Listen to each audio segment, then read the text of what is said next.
Halo semua, perkenalkan nama saya Salomo dengan NIM 217165067. Di sini saya akan menjelaskan tentang resensi yang telah kami buat mengenai buku pengantar ilmu hukum karya R. Suroso. Yang pertama, di sini saya akan menjelaskan pengertian ilmu hukum itu apa. Ilmu hukum adalah suatu pengetahuan yang objektif, yaitu hukum yang khusus mengajarkan segala bentuk dan manifestasi hukum, ilmu hukum sebagai kaidah, ilmu hukum sebagai ilmu pengertian, dan ilmu hukum sebagai ilmu kenyataan. Selanjutnya, di sini saya akan menjelaskan peran dan fungsi pengantar ilmu hukum. Yang pertama, memperkenalkan segala masalah yang berhubungan dengan hukum. Yang kedua, menjelaskan tentang keadaan, inti dan maksud dan tujuan bagian penting hukum yang berhubungan dengan pengantar ilmu hukum. Yang ketiga, memperkenalkan ilmu hukum, pengetahuannya, seluk-beluk hukum dari segala bentuk dan manifestasinya. Yang keempat, merupakan dasar dari studi hukum, maka pengantar ilmu hukum dinamakan basis lervak atau mata kuliah dasar pelajaran hukum. Yang kelima, mengkualifikasikan mata pelajaran, pendahuluan, pembukaan ke arah ilmu pengetahuan hukum tingkat persiapan. Selanjutnya saya akan menjelaskan hakikat daripada pengantar ilmu hukum. Yang pertama, pengantar ilmu hukum merupakan mata pelajaran yang dijadikan sebagai pengantar dan petunjuk bagi siapapun yang ingin mempelajari ilmu hukum. Yang kedua, memberikan dan menanamkan pengertian dasar mengenai arti permasalahan dan persoalan di bidang hukum. Yang ketiga, memberikan gambaran dan dasar yang jelas mengenai sendi-sendi utama hukum itu sendiri. Yang keempat, bagi mereka yang mau mempelajari ilmu hukum, harus belajar pengantar ilmu hukum dulu, tanpa itu mereka akan mendapatkan kesulitan dan kegagalan. Selanjutnya, di sini saya akan menjelaskan pengertian hukum itu sendiri. Hukum adalah gejala sosial yang selalu berubah mengikuti perkembangan zaman. Hukum merupakan pengatur dan petunjuk dalam kehidupan bermasyarakat. Hukum selalu sesuai dengan situasi dan kondisi masyarakat sendiri. Hukum selalu dipengaruhi oleh kebiasaan, adat, kesusilaan, kebudayaan, agama, dan sebagainya.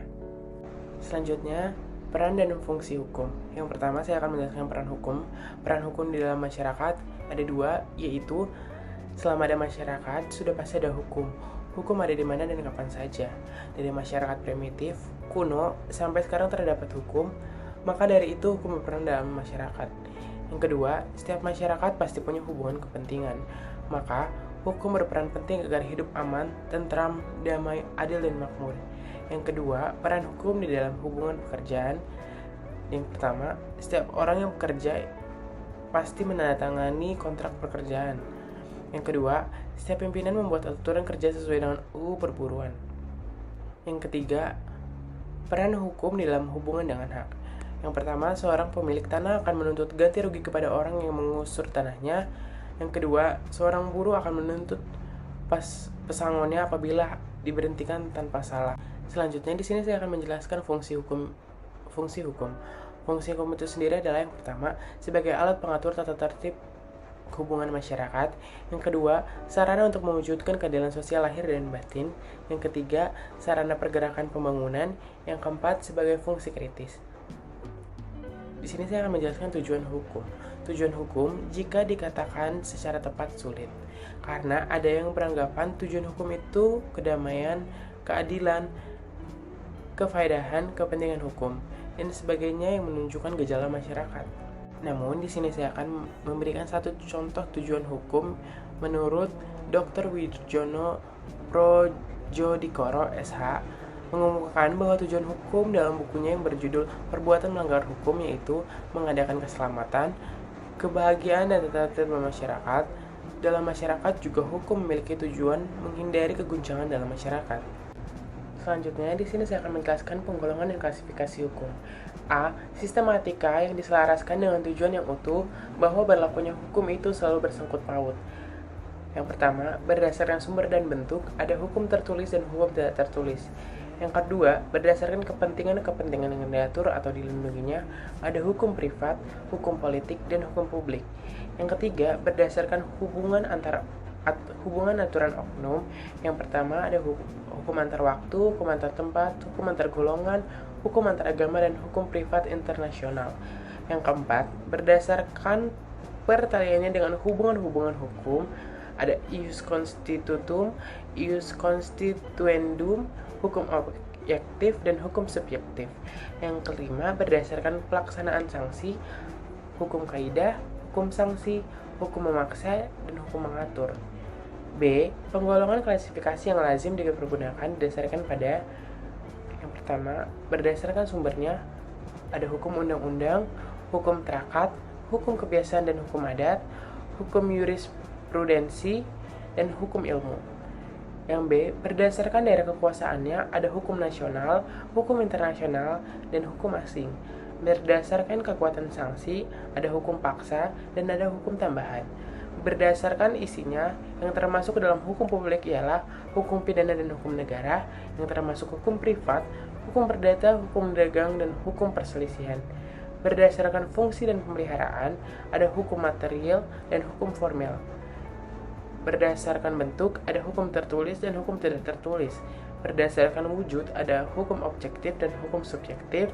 Berdasarkan waktu, ada ius constitutum, ius constituendum, dan hukum asasi. Selanjutnya di sini saya akan menjelaskan tentang kaidah sosial. Kaidah sosial adalah serangkaian tata kelakuan yang ada dalam masyarakat dengan memberikan ciri nilai sosial dan norma sosial agar konflik maupun disintegrasi dapat dihindari oleh siapapun tanpa adanya kecemburuan yang ada. Penggolongan kaidah. Di sini kaidah terbagi menjadi dua. Yang pertama ada kaidah hukum dan ada kaidah etika. Hubungan antara kaidah hukum dan kaidah lainnya ada hubungan objektif, yang artinya kaidah hukum dan kaidah-kaidah yang lainnya mempunyai objek pengaturan yang sama, yaitu mengatur kehidupan manusia baik sebagai individu maupun sebagai anggota masyarakat. Yang kedua, ada hubungan saling memperkuat, artinya bahwa kaidah hukum memperkuat keberadaan kaidah-kaidah bukan hukum, dan sebaliknya bahwa kaidah-kaidah bukan hukum memperkuat keberadaan kaidah hukum. Di sini saya akan menjelaskan pengertian subjek hukum. Subjek hukum merupakan setiap orang yang memiliki kewenangan dan mempunyai hak dan kewajiban yang nantinya akan menimbulkan wewenang hukum. Sedangkan arti kata wewenang hukum tersebut ialah subjek dari hak dan kewajiban. Manusia adalah subjek hukum. Mengapa? Karena setiap manusia semenjak ia dari lahir sudah disebut sebagai subjek hukum. Karena setiap manusia mempunyai hak dan kewajiban tanpa terkecuali. Inilah yang dinamai kewenangan hukum untuk mempunyai hak dan kewajiban. Jadi setiap manusia mempunyai kewenangan hukum untuk mempunyai hak dan kewajiban. Tetapi belum tentu memiliki kewenangan untuk bertindak melakukan sendiri hak dan kewajibannya. Selanjutnya di sini saya akan menjelaskan tentang peristiwa hukum. Peristiwa hukum adalah peristiwa yang dapat menggerakkan hukum atau menimbulkan akibat hukum. Tidak semua peristiwa dapat dikatakan sebagai peristiwa hukum. Macam-macam peristiwa hukum, ada peristiwa hukum karena perbuatan subjek hukum, ada peristiwa hukum yang bukan karena perbuatan hukum atau perbuatan lainnya. Selanjutnya di sini saya akan menjelaskan tentang hubungan hukum. Hubungan hukum adalah hubungan antara dua subjek atau lebih, di mana hak dan kewajiban suatu pihak bertemu dengan pihak dan kewajiban pihak lainnya. Peranaan hukum ada dua, yaitu menyelesaikan perselisihan dan yang kedua melakukan suatu kegiatan. Unsur-unsur hubungan hukum ada tiga, yaitu adanya orang-orang yang hak atau kewajiban yang saling berhadapan. Yang kedua, adanya objek yang berlaku berdasarkan hak dan kewajiban tersebut. Yang ketiga, adanya hubungan antara pemilik hak dan pengemban kewajiban atau adanya hubungan atas objek yang bersangkutan. Syarat-syarat hubungan hukum. Yang pertama, adanya dasar hukum. Yang kedua, timbulnya peristiwa hukum. Macam-macam hubungan hukum. Yang pertama, hubungan hukum bersegi satu. Yang kedua, hubungan hukum bersegi dua. Yang ketiga, hubungan antara satu subjek hukum dengan semua subjek hukum lainnya.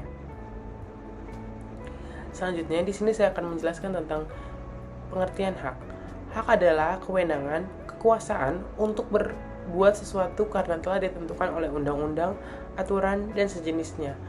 Apa yang dimaksud dengan hak juga bisa berarti kekuasaan yang benar atas sesuatu atau untuk menentukan sesuatu, derajat, atau martabat, atau wewenang menurut hukum. Selanjutnya di sini saya akan menjelaskan macam-macam hak. Yang pertama ada hak mutlak dan hak relatif. Selanjutnya di sini saya akan menjelaskan tentang antropologi hukum.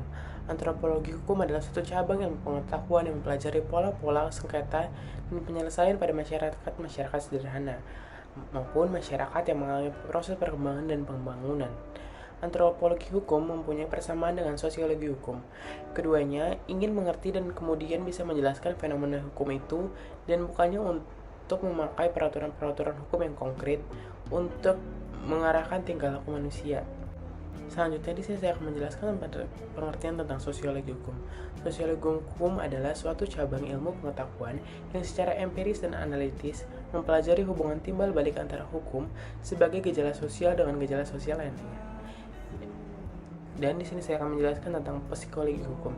Psikologi hukum adalah suatu cabang pengetahuan yang mempelajari hukum sebagai suatu perwujudan dari perkembangan jiwa manusia. Selanjutnya, pengertian dari sejarah hukum. Sejarah hukum adalah satu bidang studi hukum yang mempelajari perkembangan dan asal-usul sistem hukum dalam suatu masyarakat tertentu dan memperbandingkan antara hukum yang berbeda karena dibatasi oleh perbedaan waktu. Peran dan fungsi sejarah hukum. Yang pertama, sejarah hukum dapat memberikan pandangan yang luas bagi kalangan hukum. Yang kedua, hukum sebagai kaidah merupakan patokan perilakuan atau sikap tindak yang sepantasnya. Yang ketiga, sejarah hukum juga berguna dalam praktik hukum. Yang keempat, dalam bidang pendidikan, sejarah hukum akan sangat membantu mahasiswa hukum untuk lebih memahami hukum yang dipelajarinya. Yang kelima, sejarah hukum dapat mengungkapkan fungsi dan efektivitas lembaga-lembaga hukum tertentu. Sekian pemaparan dari resensi yang telah kami buat. Untuk perhatiannya, saya ucapkan terima kasih.